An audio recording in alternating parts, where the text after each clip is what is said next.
நகர் சட்டமன்ற தொகுதியினுடைய தேர்தல் அதிகாரி தற்போது மாற்றப்பட்டுள்ளார். ஏற்கனவே ஆர்கே நகர் சட்டமன்ற தொகுதியினுடைய தேர்தல் அதிகாரியாக பத்மஜா தேவி நியமிக்கப்பட்டிருந்தார். அவர் டிஆர்ஓ கேடரில் உள்ள அதிகாரி. ஆனால் அவர் தற்போது மாற்றம் செய்யப்பட்டு பிரவீன் கே நாயர், இவர் சென்னை மாநகராட்சியினுடைய மண்டல ஆணையர், அதாவது வடக்கு மண்டல ஆணையராக இருந்த பிரவீன் கே நாயர் IAS அதிகாரி தற்போது நியமிக்கப்பட்டுள்ளார்.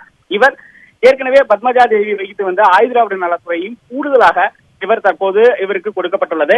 பத்மஜா தேவி தற்போது அவர் அதாவது துணை இயக்குனர் மற்றும் மருத்துவ பணிகள் துறைக்கு தற்போது மாற்றம் செய்யப்பட்டுள்ளார். ராஜா, இந்த திடீர் மாற்றத்திற்கான காரணம் ஏதாவது இருக்கிறதா?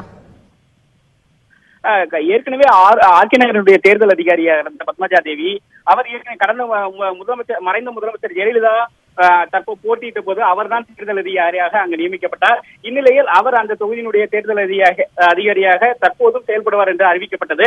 ஆயுதிராவிட நலத்தினுடைய அதிகாரியாகவும் உள்ளார். இந்நிலையில் தற்போது தலைமை தேர்தல் ஆணையம் இந்த மாற்றத்தை கொண்டு வந்துள்ளது. அதாவது அவர் டிஆர்ஓ கேடரில் மாவட்ட வருவாய் அலுவலர் பதவியில் உள்ள அதிகாரி. இந்நிலையில் தற்போது IAS அதிகாரியை அந்த பகுதிக்கு, அந்த ஆர்கே நகர் சட்டமன்றத்தினுடைய தேர்தல் அதிகாரியாக IAS பொறுப்பில் உள்ள ஒருவரை தற்போது தேர்தல் ஆணையம் நியமித்துள்ளது.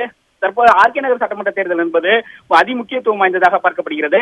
இந்நிலையில் மாவட்ட வருவாய் அலுவலராக இருந்த பத்மஜா தேவிக்கு பதிலாக தற்போது IAS பொறுப்பில் உள்ள பிரவீன் கே நாயர் தற்போது தேர்தல் நடத்தும் அதிகாரியாக நியமிக்கப்பட்டுள்ளார்.